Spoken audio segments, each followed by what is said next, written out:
Hey, it's Rachel with Journey Back Quilts. In this series, we're going to be exploring traditional quilt blocks. Today's lesson, we're going to be making the bear's paw, also called hand of friendship, tea leaf design, the best friend, cat's paw, and so many more. To make the bear's paw, we're going to need several different pieces of fabric. You can make this with the same fabric throughout, or you can make it really scrappy, however you want to do it. So I'm making it a little bit scrappy. I've got cloud fabrics. I've got 4 strips that are measuring 5 3/4 by 2 inches. And then I have 4 fabrics that are 4 inches. The center is 2 inches, and then we're going to make a bunch of half square triangles. So I'm going to make them 16 at a time with 2 pieces of fabric that are 8 1/4 inches square. So one is this cloud, Confetti Cotton's cloud, and then some of my Lori Holt scraps. So I have an 8 1/4 inch here for this one too. And then I forgot I need 2 1/4 inch squares for the outside. So let me cut those real quick. And with the magic of editing, it's all done. To make these half square triangles 16 at a time, I'm going to have you go watch the video that is in the card above, and then come back here once you have all 16 made and we'll get them squared up. I'll see you in just a second. All right, once you have all of those pressed, we're going to square these up to 2 1/4 inches. And they're measuring about 2 1/2, so this is great. We'll have just enough room to square everything up on all 4 sides. So I'm putting the diagonal of my ruler on the diagonal of my block, making sure that I have enough fabric on the outside of 2 1/4 so that I can trim all the way around all 4 sides. Do 2 sides first, then rotate, line it back up with the diagonal on the diagonal, and 2 1/4 on the outside lines here. And then we're going to trim this part up as well. So it's wasting a tiny bit of fabric, but it's worth it to get all of these perfect little half square triangles just right. Okay, get those all trimmed up and I'll see you back here when you're ready. All right, now that we have those all pressed and trimmed up, we're going to put them together 2 by 2s, half of them going this direction with the white at the bottom left, and half going the other direction with the right going in the bottom right. So however you have to look at it, if it's the red you're looking at or the white, just lay them out, half of them one way and half the other way, and we're going to piece these together 2 by 2. So let's take them to the sewing machine. Okay, we're just going to put these right sides together, and I'm going to start my machine with a liter fabric. Just use any little piece of scrap fabric just to help start your threads. This helps so that the threads stay above the machine and won't push down the fabric into the bottom of the machine, especially since we're starting with some bulkier seams here with our half square triangles together. So just get those lined up correctly, and then we're going to sew those down at a 1/4 inch seam, just chain piecing all of these. And see how smooth that was? So having a liter fabric sometimes helps.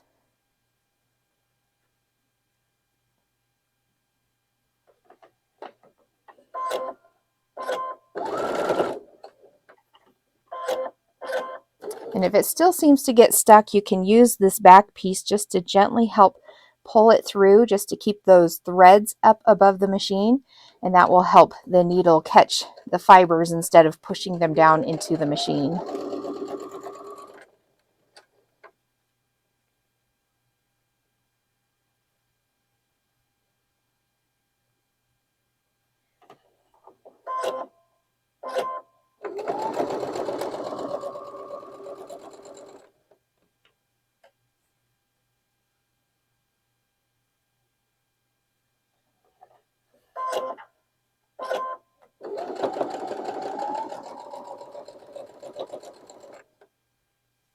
Okay, we're done with that pile. Now I'm going to go to this next pile. Just make sure they're going the opposite direction as the ones we just did.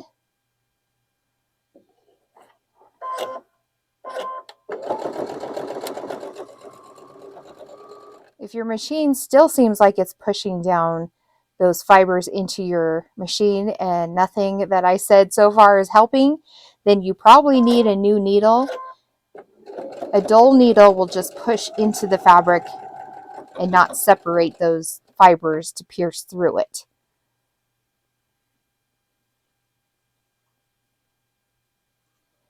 All right, last one.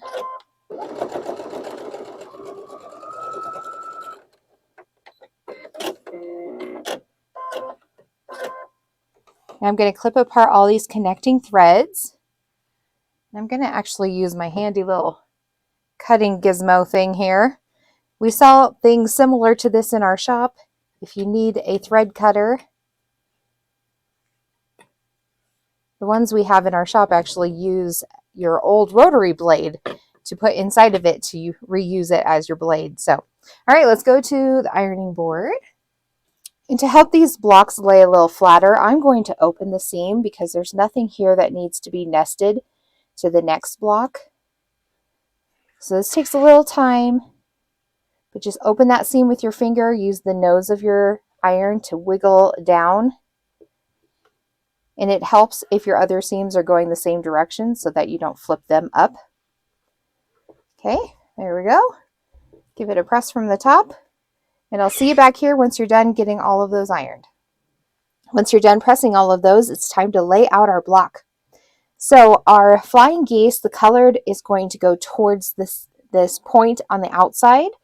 So each of these are needing to point to the outside. So you'll see why we had to rotate them, because some of them are only going one direction.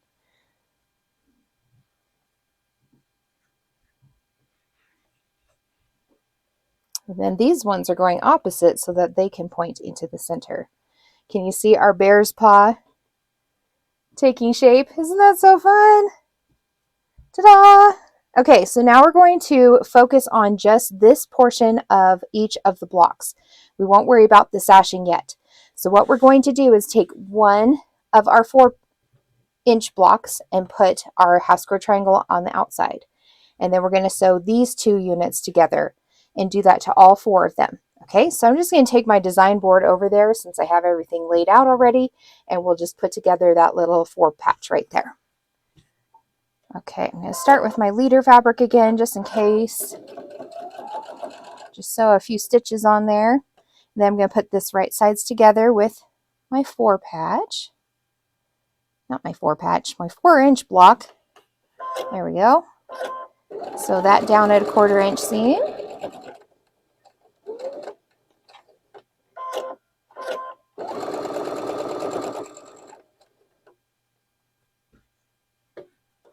And then sew my corner block to the outside piece of my half square triangles.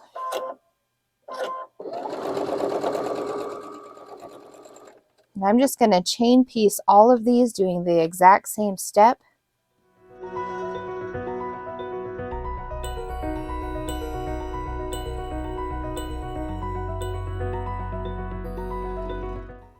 Now that those are all sewn together, I'm going to clip apart the connecting threads, and then we're going to take them all to the ironing board and iron them in opposite directions so that we can nest those seams.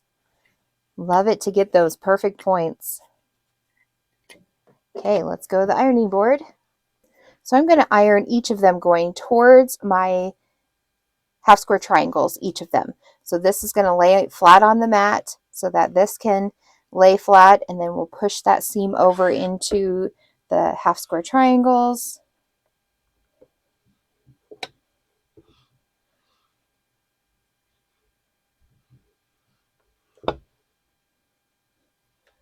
Now I'm going to use my clapper just to help that set a little flatter.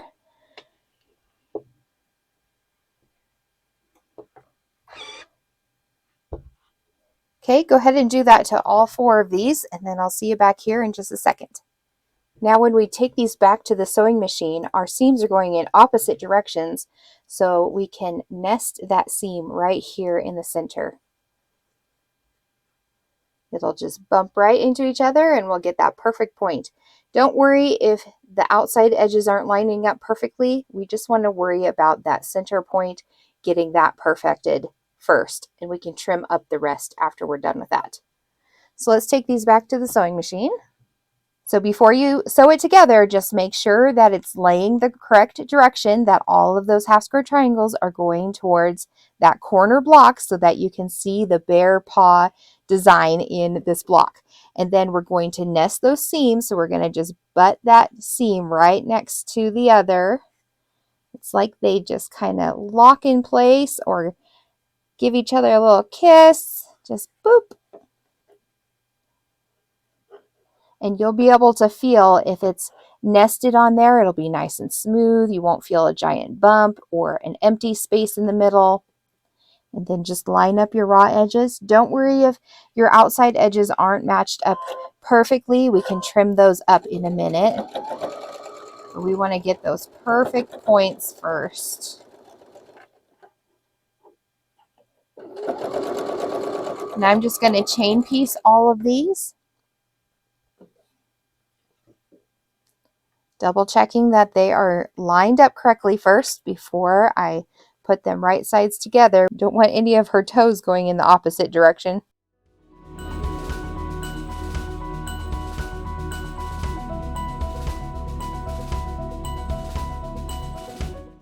Okay, we're going to clip apart those connecting threads and take it back to the ironing board again. What I'm going to do is iron the seam going towards the paw portion of this bear's paw because it's going to hide that seam away from this white fabric a little bit better. You could open your seams if you'd like to, or you could press it the other direction. It really doesn't matter in this case because we have nothing else to nest to this block. So this block should be measuring 5 3/4, and I'm going to just square it up a little bit because I do have a little bit of extra fabric on the outside here. We do want a 1/4 inch from that point to the outside, however, because when we put the next strip on there, we don't want to lose that perfect point. So just keep that in mind when you're squaring things up. Keep those 1/4 inch lines in place. It's looking like 3 3/4 is this line right here and right here around the big paw part.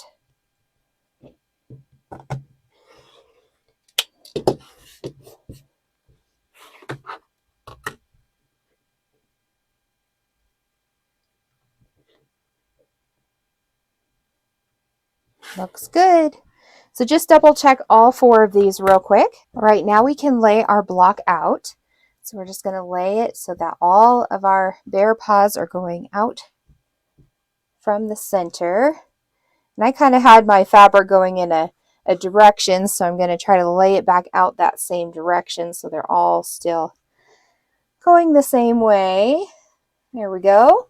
And now we're just going to sew this like a 9 patch. We're going to sew this to the center and then this one to the center to make a row of 3. And these 3 blocks together, these 3 blocks together. Then we'll iron the seams opposite. So these seams are going to go outside and this seam's going to go inside so that we can hide them from the white fabric.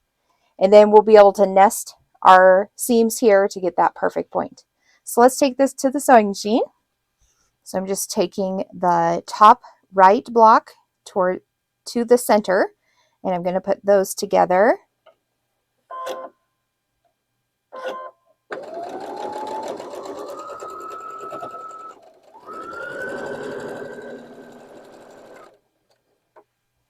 Be careful about your 1/4 inch seam here. Make sure that it's pretty exact so that your seams will nest without any bunching.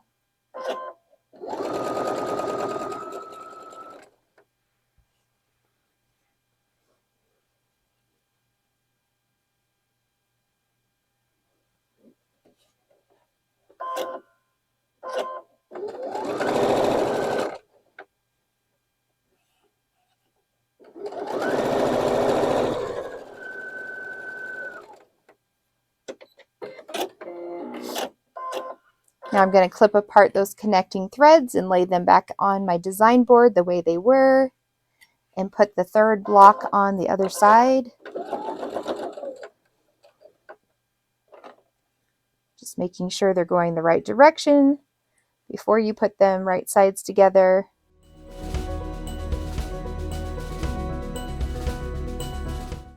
Okay, clip those apart again, and let's take it to the ironing board.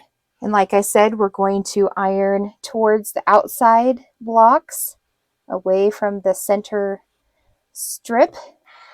It's kind of like sashing within this block, is what we'd call that.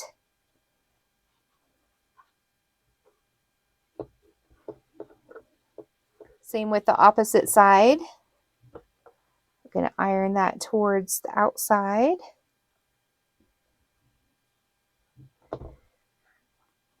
And I accidentally hit this one a little bit, so I'm going to re-iron it down so that it will lay the right direction.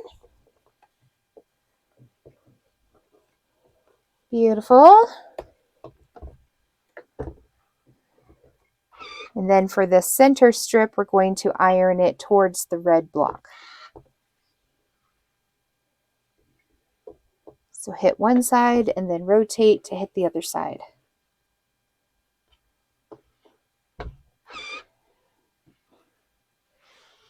Okay, so now our seams are going in opposite directions. So now we can nest those seams right next to each other in between these blocks. That'll make it so much easier to get our perfect points. So let's take this back to the sewing machine. So we're just starting with one side, getting those seams nested in the center. We're not going to worry about the outside edges being perfect, just that these are nested, and straighten out the rest of the block to match up with the raw edges on the side here. Making sure those stay nested, and then I just keep my finger on that point as we get it started and hold it down.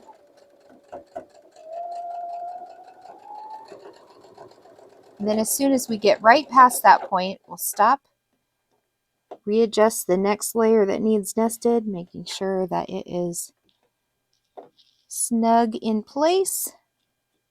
Straighten the rest of it out. That way you don't have to wrestle with pins and wonder clips or anything like that. Just do a little at a time. Now let's check it out, see how it looks. Oh yeah, look at that. So great.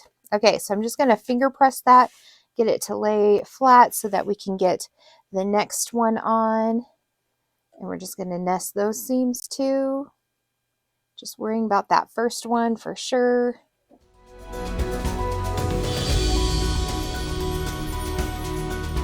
Okay, let's go take it to the ironing board. So from here, I'm just going to iron those seams going out towards the outside blocks. And I'm going to give it a real good press. Sometimes when you're squaring up your quilt block and it looks a little short, it's just because you need to press it just a little bit more. Not really pulling or stretching on your block, just getting it nice and flat. Okay, last step is to square this baby up, and it should be measuring 12.5 inches. Our center is going to be surrounded by the 7-inch and 7-inch here, 5.5 inch and 5.5 inch here. That will help you get it centered so you can see if there's anything you need to square up. And this is looking just perfect. Great job making the bear's paw block. Hey, thanks so much for joining me today in making this bear's paw block. I hope that you enjoyed this and that you're going to make one for yourself. We would love to see the pictures of these blocks that you're making. There's a free Facebook group in the description box below.